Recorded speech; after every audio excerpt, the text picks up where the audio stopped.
다 찾으셨고요. 성경이 없는 분들은 앞에 자막을 보면서 함께 읽도록 하겠습니다. 11절부터 24절입니다. 시작. 또 이르시되 어떤 사람에게 두 아들이 있는데 그 둘째가 아버지에게 말하되 아버지여 재산 중에서 내게 돌아올 분깃을 내게 주소서 하는지라. 그 살림을 각각 나눠 주었더니 그 후 며칠이 안 되어 둘째 아들이 재물을 다 모아가지고 먼 나라에 가 거기서 허랑방탕하여 그 재산을 낭비하더니 다 없앤 후 그 나라에 크게 흉년이 들어 그가 비로소 궁핍한지라. 가서 그 나라 백성 중 한 사람에게 붙여 사니 그가 그를 들러 보내어 돼지를 치게 하였는데 그가 돼지 먹는 쥐업 열매로 배를 채우고자 하되 주는 자가 없는지라. 이에 스스로 돌이켜 이르되 내 아버지에게는 양식이 풍족한 품꾼이 얼마나 많은가. 나는 여기서 주려 죽는구나. 내가 일어나 아버지께 가서 이르기를 아버지 내가 하늘과 아버지께 죄를 지었사오니 지금부터는 아버지의 아들이라 일컬음을 감당하지 못하겠나이다. 나를 품꾼의 하나로 보소서 하리라 하고 이 일어나서 아버지께로 돌아가니라. 거리가 먼데 아버지가 그를 보고 측은히 여겨 달려가 목을 안고 입을 맞추니 아들이 이르되 아버지 내가 하늘과 아버지께 죄를 지었사오니 지금부터는 아버지의 아들이라 일컬음을 감당하지 못하겠나이다 하나 아버지는 종들에게 이르되 제일 좋은 옷을 내어다가 입히고 손에 가락지를 기우고 발에 신을 신기라. 그리고 살찐 송아지를 끌어다가 잡으라. 우리가 먹고 즐기자. 이 내 아들은 죽었다가 다시 살아났으며 내가 일어나서 노라 하니 그들이 즐거워하더라. 아멘. 그럼 어떤 아버지에게 두 아들이 있는데 둘째 아들이 자기 몫의 유산을 요구합니다. 둘째 아들은 그 유산을 받자마자 먼 나라로 가서 허랑방탕하게 살죠.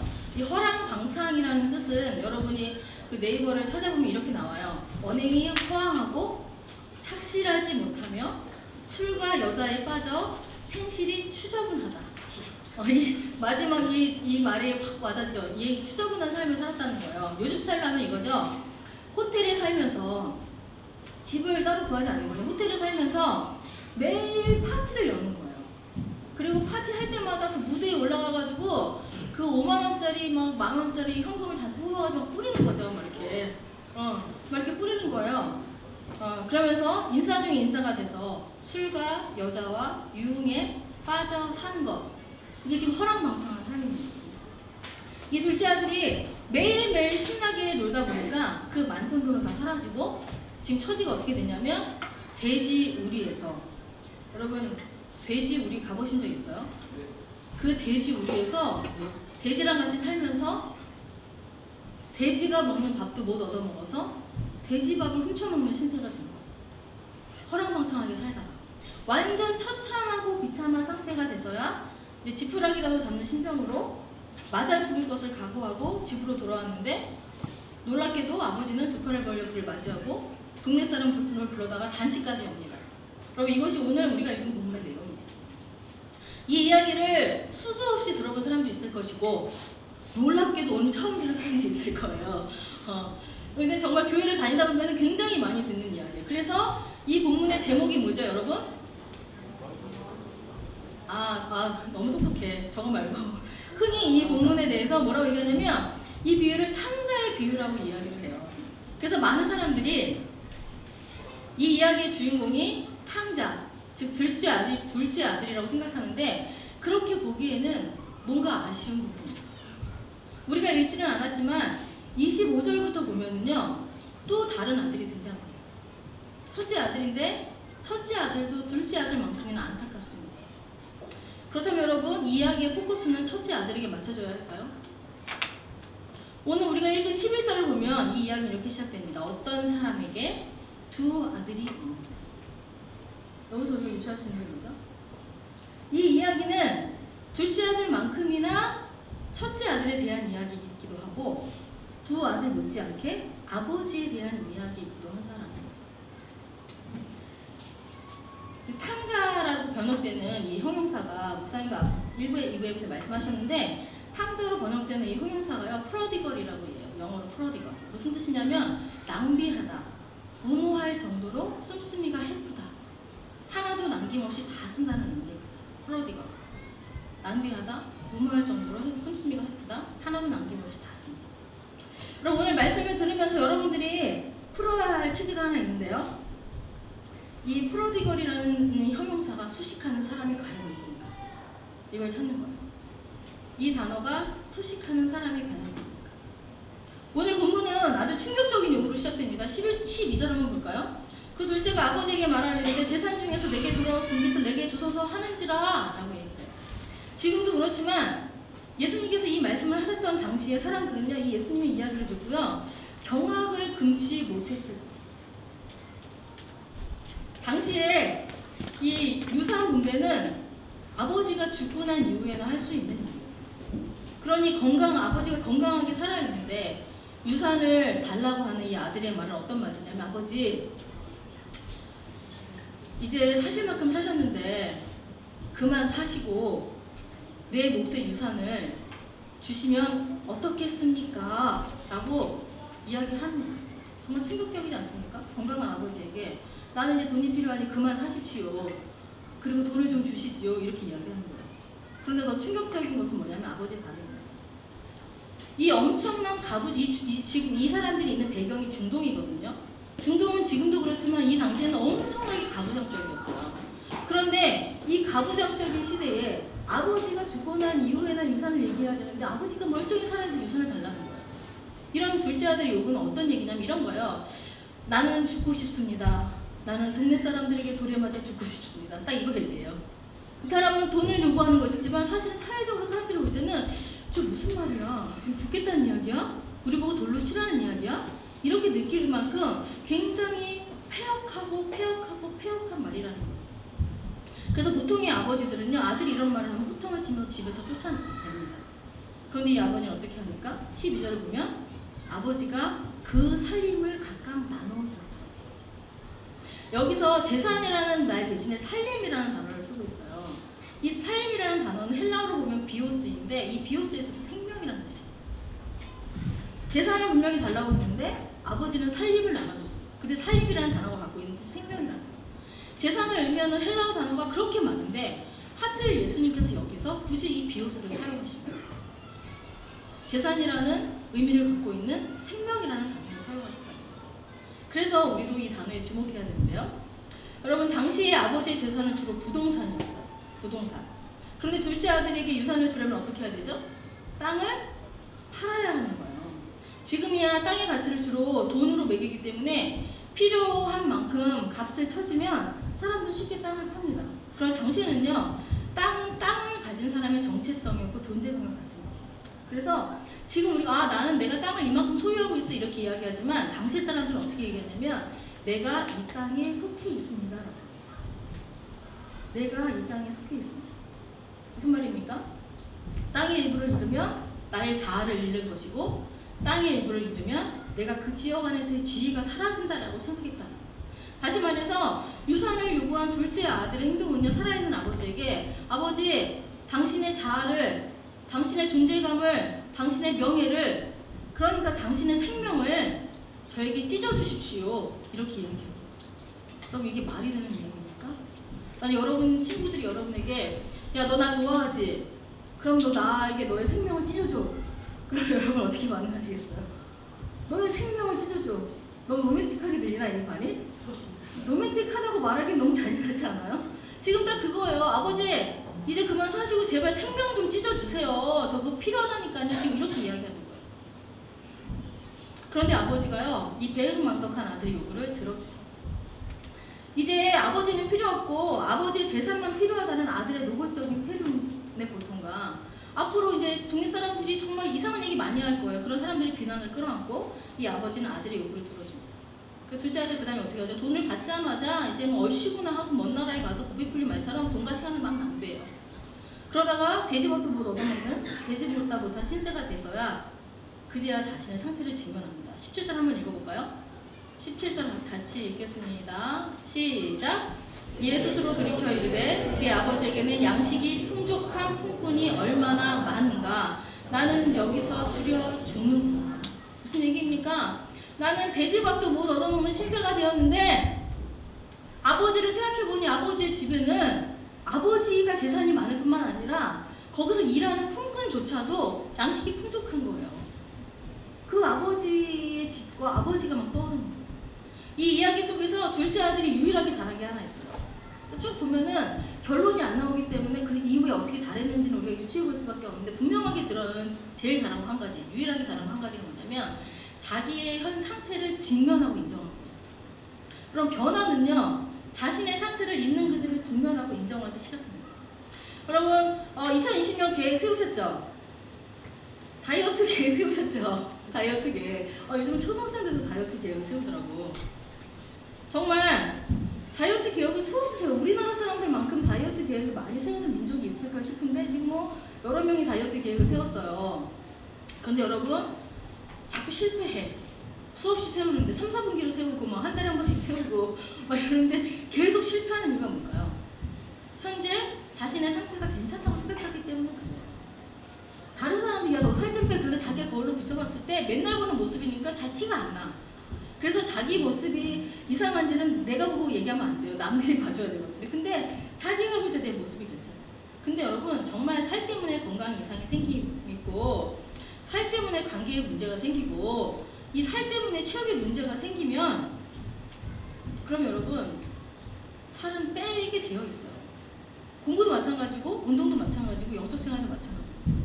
그게 정말 나에게 절실하면요. 절실하면 모든 사람이라고 말할 수는 없지만 거의 대부분의 사람들은 그 일을 해냅니다. 초인적인 의지와 에너지가 어디서 생기는지 정말 당신 살 안 빼면 죽습니다. 이 얘기를 듣고 정말 숨이 꼴떡도 넘어가는군요. 참 이렇게 희한하게 어디서 에너지가 생기는지 살을 빼게 돼요. 그런데 문제는 자신이 현재 어떤 상태인지를 직면하지 못하거나 유독 자기에게 후회해서 아직은 괜찮아, 언제든지 하려면 할 수 있어, 이런 근거 없는 자신감이 생기는 그 순간부터 우리는 할 수 있는 일도 하지 못하게 됩니다. 그런데 이 둘째 아들은 어떻습니까? 정말 절실했어요. 정말 절실했어요. 돼지우리에서 돼지랑 돼지처럼 사는 것도 너무 비참하지만 돼지가 먹는 밥조차 못 먹는 자신의 신세를 보면서 매일 얼마나 후회했는지 상상이 되십니까?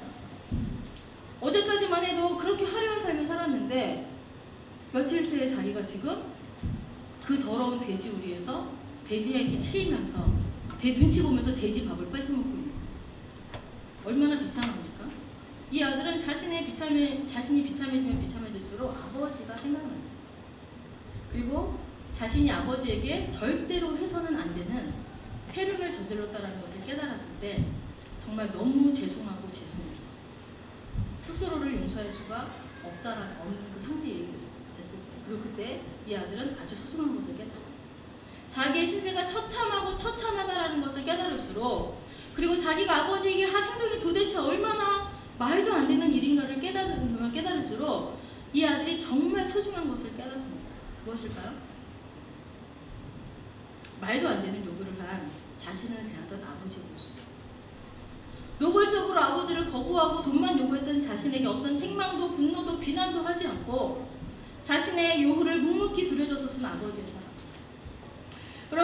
여러분이 만약에 이 아들과 같은 입장이었다면, 그런 폐륜을 저지르고 아버지를 정말 죽은 사람 취급하고 그렇게 집을 나온 사람이었다면 돼지 같은 신세가 되었다고 해서 아버지에게 돌아갈 수 있을까요?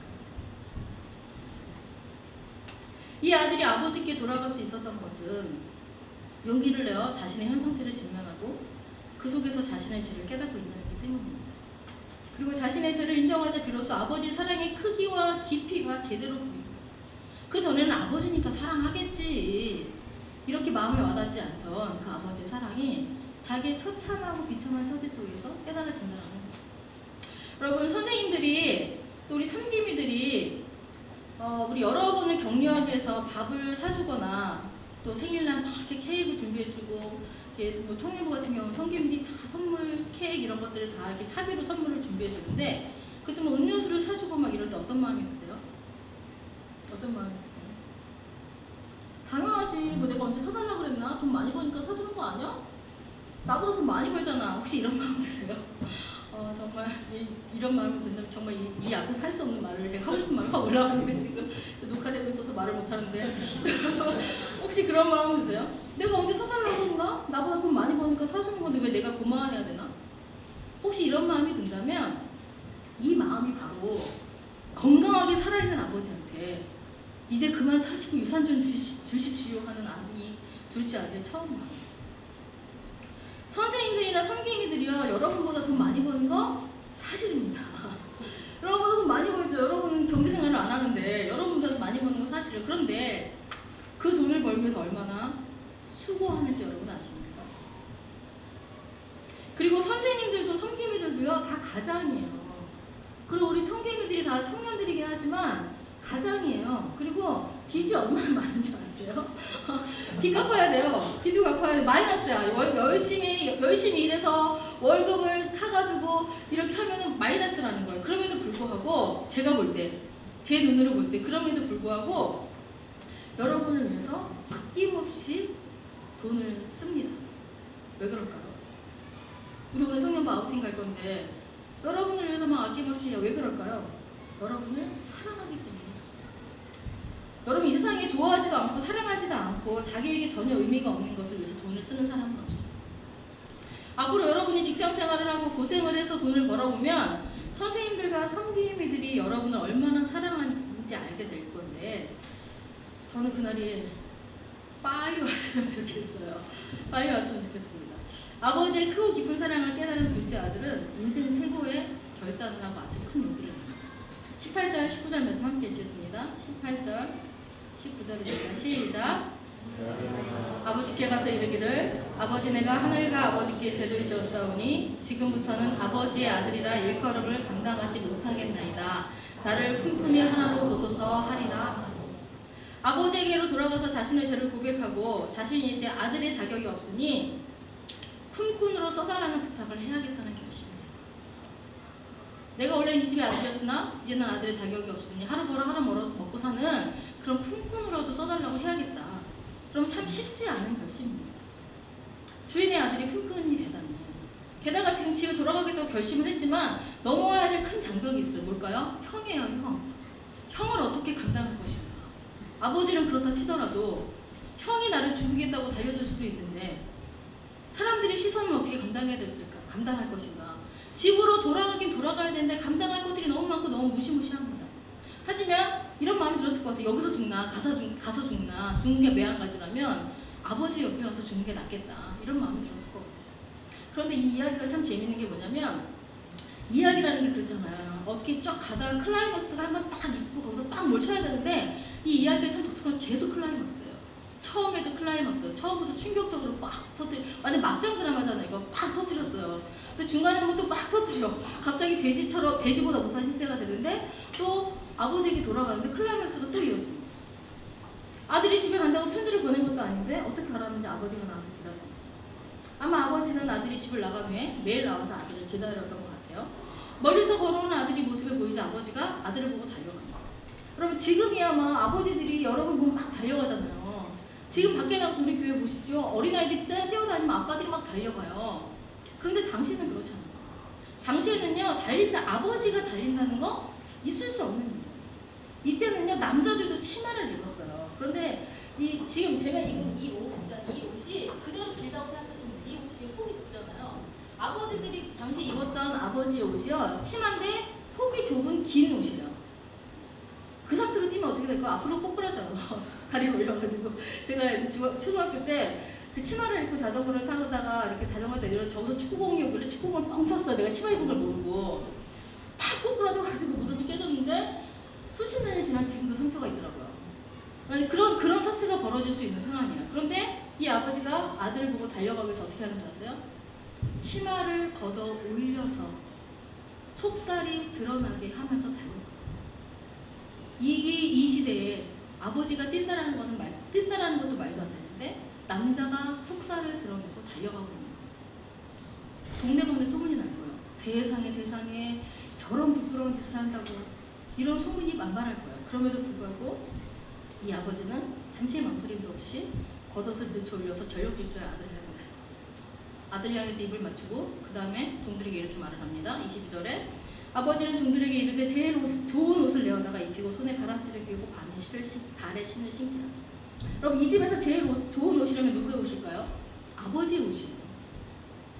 아버지를 죽은 사람 취급하고 집을 뛰쳐나가는 그 아들을 맞이하는 아버지가 그냥 맞이하는 것이 아니라 아버지의 가장 좋은 옷을 입히라고 이야기해요. 이 얘기는 뭐냐면 신분이 회복되었다라는 증거예요. 아직 아들은 아버지에게 해야 할 말이 남아있잖아요. 아버지 잘못했습니다. 정말 저는 아들들 자격이 없으니 품꾼의 하나라도 이 말이 다 끝나지도 않았는데 잘못했다고 용서를 빌지도 않았는데 아버지는 아들이 용서를 구하기 전에 먼저 아들을 용서하고 아들의 신분을 회복시켜줘요. 그럼 이렇게 둘째 아들은 아무런 대가도 지불하지 않고 이렇게 큰 잘못을 했는데도 흔한 반성문 한 장 쓰지 않고 왜 그랬느냐는 잔소리 한마디 듣지 않고 다시 아들로 받아들이죠. 그럼 여러분이 만약에 여러분의 부모님에게 이런 행위를 했다면 여러분 어떤 일이 벌어질 것 같으세요? 잔소리가 나쁜 얘기가 아니에요. 정말 들어야 될 모든 수많은 이야기를 듣고도 그 민망함과 부끄러움이 방에서 나오기도 어렵고 침 한 번 삼킬래도 꼴깍소리 날까 두려운 그런 정말 살벌한 상황이 한 번 벌어지지 않았겠어요? 그런데 그런 것 하나 없이 다시 아들로 받아들이죠. 그런데 여기서 우리가 고민해 봐야 할 것이 하나 있는데요. 정말 이 아들은 아무런 대가도 치르지 않고 집을 나가기 전에 상태로 회복되었을까요? 이 이야기를 알고 있는 사람들도 또 이 이야기를 오늘 처음 듣는 사람들 한번 생각해 보세요. 이렇게 엄청난 폐륜을 저질렀는데 어떤 대가도 치르지 않고 나가기 전에 상태로 회복되었을까요? 둘째 아들의 입장에서 보면은 어떤 대가도 지불하지 않은 것이 맞습니다. 어떤 대가도 지불하지 않았죠. 오는 동안 고민을 했겠지. 어떻게 말할까? 수업 생각했을 거 아버지한테 뭐라고 잘못했다고 말하면 더 좋을까? 하지만 어떤 대가도 치르지 않았어요. 그러나 아버지는 어떻습니까? 대학교 때 제가 그 정장을 한 벌 입고 학교를 간 적이 있는데 저희 엄마가 새로 사신 정장이었어요. 위아래 이렇게 나눠진 정장이었는데 그 옷이 어떤 친구가 보고 마음에 들었나 봐요. 저한테 와서 그러더라고요. 내가 교회에서 되게 중요한 행사가 있는데 네 그 옷 한 번만 빌려주면 안 되겠냐. 내가 앞에 나가서 뭘 해야 되는데. 근데 제가 친한 친구니까 좋은 마음으로 새로 산 옷이긴 했지만 뭐 되게 고민해서 이게 새로 산 옷인데 혹시 뭐 어디 뭘 묻히거나 찢거나 근데 뭐 왜냐면 걔가 조금 칠칠맞은 친구였거든요. 너무 성격이 좋은데 항상 뭔가 칠칠맞아서 고민을 했지만 너무 친한 애 뭐 너무너무 입고 싶어 하니까 그 옷을 빌려줬어요. 근데 아니나 달라 제가 딱 한 번 입고 빌려줬거든요. 돌려받았는데 치마 중앙에 딱 한 가운데 얼룩이 이렇게 있는 거예요. 핑크색 옷이었는데 얼룩이 딱 있는 거예요. 그래서 제가 분명히 드라이 클리닝을 해서 나한테 줬다고 했는데 제가 드라이 클리닝을 맡겼어요. 따로. 근데 드라이 클리닝 해서 왔는데 그 얼룩이 그대로. 자, 제가 어떻게 했을까요? 그 친구가 드라이 클리닝을 했다는데 치사하게 또 가서 했냐 안 했냐 따지기 뭐 해가지고 결국엔 그 옷을 그 이후로 입지 못했어요. 그 친구는 아무런 대가도 치르지 않았지만 저는 어떤 대가를 치렀죠? 드라이 클리닝도 했고 결국엔 그 옷을 더 이상 못 입게 되었어요. 아직도 저희 집에 있어요. 들어가지도 않는 그런 사이즈의 옷이 아직도 있어요. 왜냐면 너무너무 제가 마음에 들어있던 옷인데 버리지를 못합니다. 만약에 여러분 어떤 사람이 여러분을 모함하고 친구들이나 직장 동료들 사이에서 이간질을 하며 이 말을 꾸며내서 나쁜 소문을 냈다면 여러분 어떻게 하시겠습니까? 정말 여러분 그런 말을 한 적이 없는데 누가 여러분을 모함해서 그런 말을 막 만들어 소문을 낸 거예요. 직장 안에서 막 상사하고 사이에 이간질을 시킨 거예요. 그럼 여러분 어떻게 하시겠습니까? 여러분이 할 수 있는 선택은 둘 중에 하나예요. 여러분의 억울함을 풀기 위해서 그 사람의 잘못을 조목조목 지적하고 여러분을 오해하는 사람들에게 그 사람의 잘못을 밝히는 방법이 있습니다. 다른 하나는 그 사람을 용서하는 것. 상대방의 나쁜 행동을 비난하지도 않고 여러분이 겪는 오해를 굳이 풀려고 하지도 않고 그냥 묵묵히 견디는 거예요. 이 두 번째 방법은 참 쉽지 않은 방법이에요. 그래서 우리가 상처를 받았을 때 용서하라는 말을 들으면 더 화가 납니다. 상처받은 건 난데 그 사람이 나한테 사과하지도 않았는데 왜 내가 먼저 용서해야 되냐. 용서해 달라고 말하지도 않았는데 내가 굳이 뭐하러 용서해야 되냐. 이런 마음이 더 들면서 더 마음이 상합니다. 이 사람 용서는 용서받아야 하는 사람에게는 값없이 거저 주어지는 거지만 용서를 해야 하는 사람에게는 큰 희생을 치러야 하는 것입니다. 둘째 아들이 어떤 대가도 지불하지 않고 신분이 회복되었다는 것은 둘째 아들을 대신해서 대가를 지불한 누군가가 있었기 때문입니다. 그래서 여러분, 누가 둘째 아들을 위해서 대가를 지불했을까요? 첫 번째는 첫째 아들이고요. 두 번째는 아버지입니다. 이 둘째 아들을 위해서 두 사람이 대가를 지불했어요. 당시에는 아버지가 죽으면 맏아들에게 다른 자녀보다 2배의 유산이 돌아갔습니다. 아버지의 상속자가 둘이면 어떻게 됐죠?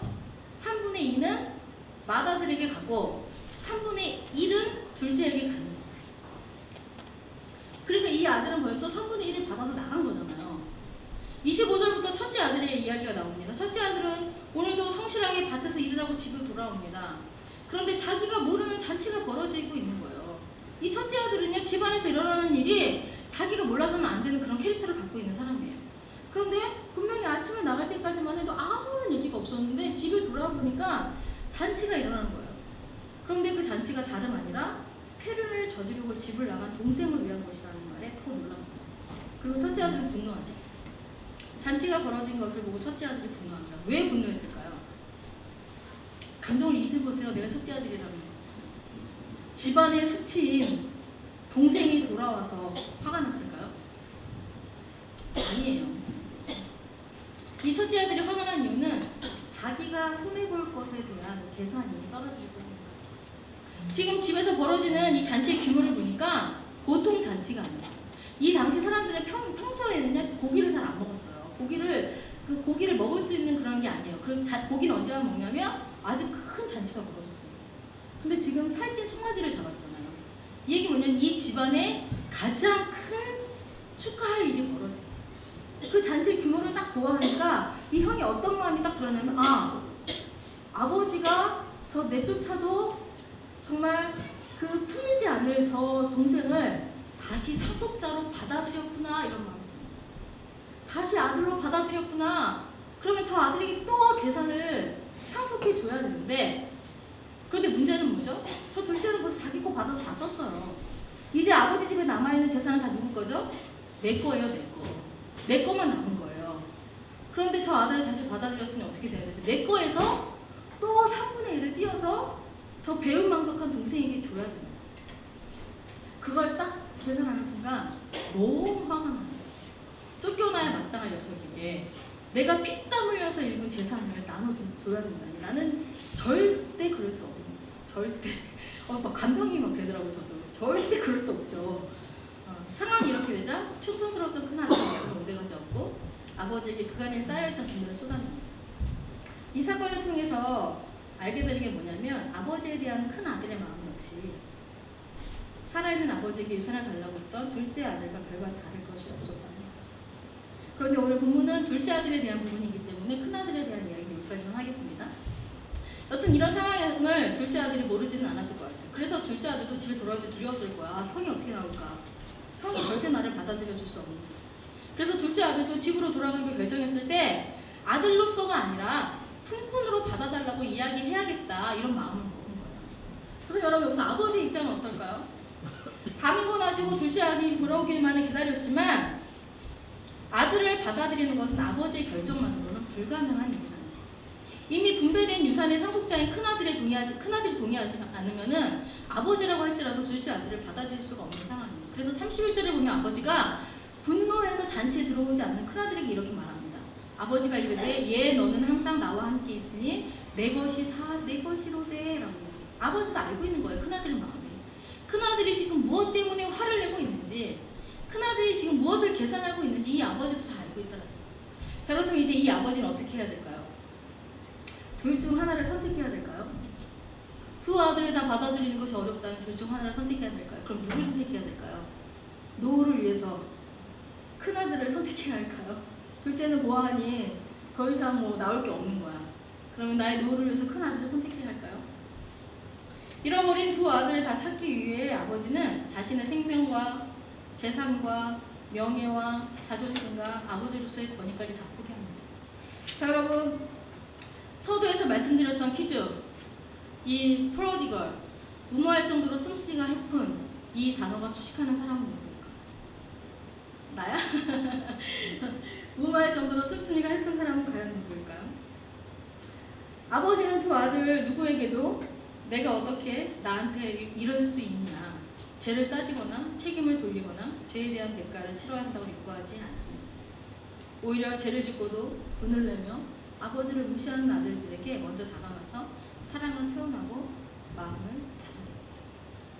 여러분, 얼마나 말이 안 되는 사랑입니까? 아무리 아버지지만 어떻게 이렇게까지 아들을 향한 그 사랑이 무모하고 해플 수가 있습니다. 이 무모하고 해프다는 말은 되게 부정적인 의미예요. 그런데 지금 여기서 그렇게 사용되는 거죠. 제가 어릴 때 아빠한테 좀 삐졌던 적이 있었어요. 그래가지고 좀 며칠 삐져 있을 예정이었는데, 이제 버스를 타고 학교 가다가 버스를 타려고 올라탔는데 누가 버스 타려면 뭘 잡아야 되잖아요. 기둥을 딱 기둥을 잡는데 누가 제 손등을 톡 치는 거예요. 그래서 딱 봤더니 저희 아빠가 그 버스에 딱 타고 저를 보고 너무 반가워서 손등을 톡 치는 거예요. 근데 지금 저희 상황은 어떻죠? 며칠 삐져 있을 예정인 거예요. 그래서 툭 치지는 못했지. 왜냐면 다시 안 볼 거야? 또 몰라야 되는데. 그래서 그냥 모른 척하고 쑥 들어갔어요. 버스 안으로. 근데 집에 내려야 될 정거장이 돼가지고 집에 내려야 되는데 저희 아빠는 저를 계속 쳐다보고 계셨기에 저랑 같이 가려는데 저는 또 혼자 막 걸어왔어요. 아빠는 뒤에 걸어오고 저는 끝까지 혼자 집에 딱 들어왔어요. 제가 딱 먼저 들어왔는데 얼마나 배은망덕합니까? 그런데 저희 아빠가 집에 딱 돌아오셔서 저를 보고는 여전히 싱글벙글 하시더라고요. 지금 생각해보면 제가 얼마나 철이 없었는지 몰라요. 그리고 그 다음날 저를 데리고 저희 3남인데 저만 데리고 가셔서 이렇게 하늘색 시계를 사주셨어요. 왜냐면 제가 이 시계가 너무 갖고 싶어가지고 몇 날 며칠을 삐져 있었거든요. 얼마나 말도 안 되는 사랑입니까? 정말 저 같았으면 뒤지고 됐을 거예요. 네가 어디서 감히 보고 모른 척 할 수가 있냐. 부모님은 이렇게 자녀들을 사랑하고 용서하시지만 그래도 우리가 큰 잘못을 하면 혼을 내거나 화를 내실 때가 있죠. 그러나 오늘 이 성경에 나오는 이 아버지는 무한한 희생과 사랑으로 아들의 죄를 대신해서 대가를 지불. 여러분, 집으로 돌아와서 아버지의 무모하고 해픈 사랑과 용서를 경험한 이 둘째 아들은 어떻게 되었을까요? 성경에 나오지는 않아요. 여러분 생각해보세요. 이 아들 어떻게 되었을까요? 며칠 눈치 보다가 다시 망나니 같은 예전의 삶으로 돌아갔을까요? 제가 생각하는 것은 이 아들은 분명히 개가 청산했을 것입니다. 완전히 달라졌을 거예요. 왜 그럴까요? 자기가 저지른 일로 인해서 아버지가 어떤 대가를 지불했는지를 보았고 깨달았기 때문에 이 아들은 전과는 다른 삶을 살게 되는 것입니다. 그럼 예수님께서 이 말씀을 하실 때 청중들이 있었어요. 15장 1절, 2절, 3절을 보면 알 수 있는데 첫 번째 청중은 세리와 죄인들이고 두 번째 청중은 바리새인과 서기관들입니다. 첫 번째 청중인 세리와 죄인들은요, 둘째 아들로 지금 이 비유에서 표현이 되고 있고요. 두 번째 청중인 바리새인과 서기관들은 큰 아들로 표현되고 있는데 이 두 그룹은 완전히 대조를 이루는 그룹이에요. 세리와 죄인들은요, 천국에 들어갈 수 없는 사람들이라고 낙인이 찍힌 그룹이고, 서기관과 바리새인들은 하나님을 향한 자기들의 열심으로 천국에 들어갈 자격이 충분하다고 확신하는 그룹이었습니다.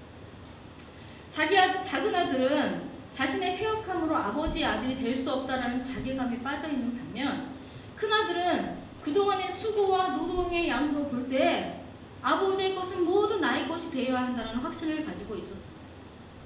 그렇다면 여러분, 이 비유를 통해 예수님께서 세리와 죄인과 바리새인과 서기관들에게 하고자 하신 말씀은 무엇이었을까요? 작은 아들이든 큰 아들이든 세리이든 죄인이든 바리새인이든 서기관들이든 그리고 여기 있는 우리 중 누구도 구원이라는 놀랍고도 엄청난 선물을 받을 만한 조건이 되는 사람이 아무도 없다. 그럼 구원의 확신이 있으십니까? 그 구원의 확신이 받을 만한 자격이 되어서 여러분 받으셨습니까?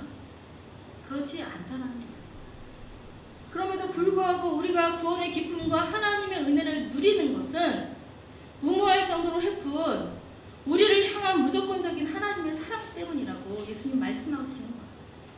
죄가 죄인지도 모르고 더 깊은 죄에 빠져 허우적대고 자기 의로 가득해서 하나님의 섭리까지 조종하고 통제하려 드는 교만으로 높아져 있는 우리지만 우리의 죄를 대신 지고 십자가에 못 박히신 예수님 덕분에 우리가 구원받은 자의 소망을 가질 수 있는 것이라고 말씀하고 있는 것입니다. 여러분, 그렇다면 그 은혜를 누리고 있는 우리는 어떻게 살아야 할까요? 제가 여러분에게 구원의 은혜를 가진 사람 이렇게 살아야 합니다. 구원의 확신을 가진 사람 이렇게 살아야 합니다. 안내는 할 수 있어요. 그러나 그렇게 살 것인지 말 것인지는 여러분이 선택하고 여러분이 결정하고 여러분이 실제로 행동을 옮겨야 된다. 그건 여러분 각자의 몫이에요. 둘째 아들처럼 자기가 아버지에게 행한 짓이 얼마나 처참하고 심각한 것인지를 깨닫고 그럼에도 불구하고 자신의 모든 죄의 대가를 대신 지불하고 자신을 용서하신 아버지의 사랑을 제대로 깨달았다면 그 사람은 분명 그것을 깨닫지 못했을 때와는 다른 삶을 살 것입니다. 정말 나를 향한 하나님의 무모하고 해픈 스스로도 도저히 이해할 수 없는 사랑을 경험했다면 그 삶은 새로워질 수밖에 없다라는 거예요. 여러분 이것이 복음의 능력이고 구원받은 자의 실체예요. 그래서 여러분 만일 하나님의 이 큰 사랑을 경험하고 깨달았으면서 나는 구원의 감격과 확신이 있다고 말하면서 내 삶이 여전히 변화되지 않고 있다면 안타깝지만 둘 중 하나입니다. 하나님의 은혜에 수반된 엄청난 하나님의 희생을 제대로 깨닫지 못했거나 복음을 제대로 깨닫지 못했거나 여러분 이것은 장난으로 받아들일 수 있는 문제입니다. 그래서 구원받은 자가 앞으로 어떻게 살 것인가의 문제는 각자에게 다 있다고 하는 거죠. 여러분이 구원을 받았는지 안 받았는지 저는 알지 못해요. 그러나 하나님은 아세요. 근데 여러분 헷갈리는 것 같아요.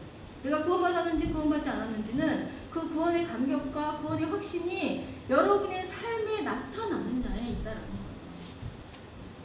여러분 하나님의 사랑과 은혜를 막연한 것으로 막연히 아는 것으로 만족하지 않기를 바랍니다. 하나님의 사랑과 은혜를 남들처럼 그냥 지식으로 들어서 아는 것으로 만족하지 않기를 바랍니다. 나의 죄인됨을 보편적으로 남들도 짓는 그 정도만큼 나도 죄를 짓고 있죠. 이렇게 너그럽게 용서하지 않기를 바랍니다. 나를 위해 하나님 아버지와 예수 그리스도께서 지불하신 그 대가 십자가에서의 죽음을 아무것도 아닌 것처럼 외면하지 않기를 바랍니다. 말로는 예수를 믿는다고 하면서 예수를 믿는 것이 여러분의 생활 방식에 전혀 영향을 미치지 못한다면 내가 정말 구원받은 자인지 내가 정말 예수님을 믿는 건지 진지하게 고민해야 합니다. 고민하라고 하는 말은 어떤 여러분의 행위를 더하라는 말이 아니에요. 내가 큐티를 더 하면 되나? 이런 얘기가 아니라는 거예요. 큐티 일수를 늘리고 성경을 더 읽어야 한다는 그런 말이 아니에요. 새벽 기도를 더 나와야 되고 뭐 예배 시간 늦지 말아야 되고 뭐 이런 말을 하는 게 아니에요. 이런 신앙생활의 행동은요. 우리가 하나님의 사랑을 제대로 경험하고 은혜 안에 산다면 자발적으로 나타나고 늘어나는 결과예요. 내 안에 구원의 확신이 없고 나를 향한 무모하고 깊은 하나님의 사랑에 대한 감격이 없으면 이 행위는요 의지로 되는 것이 아니라는 거예요. 그래서 우리가 먼저 알아야 되는 건 뭐냐면 정말 내가 하나님의 그 무모하고 깊은 사랑을 이 작은 아들처럼 제대로 경험하고 있는가. 나의 의와 나의 의지와 나의 노력과 나의 봉사로 내가 마땅히 받아야 될 것을 받고 있다라는 이런 어처구니 없는 의로 가득하고 있지는 않다. 이걸 먼저 살펴야 됩니다. 이런 것보다 중요한 것은 그래서 하나님 아버지가 예수 그리스도가 나와 무슨 상관이 있느냐. 나를 위해 쏟아부으신 하나님의 무모하고 깊은 사랑을 정말 내가 경험하고 있는가. 여러분 그렇다면 우리는 예수님을 사랑할 뿐만 아니라 예수님으로서 충성 맹세하게 되어 있어요. 누구에게 충성을 맹세합니까? 누구에게 충성을 맹세합니까? 여러분 생각해보세요. 누구에게 여러분 충성을 맹세합니까?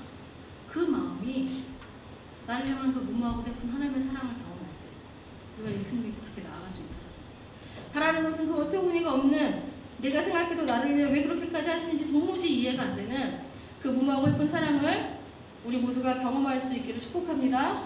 올 한 해 그 사랑 안에 여러분 개인적으로 그 사랑을 경험할 수 있기를 축복합니다. 함께 찬양하고 기도합시다.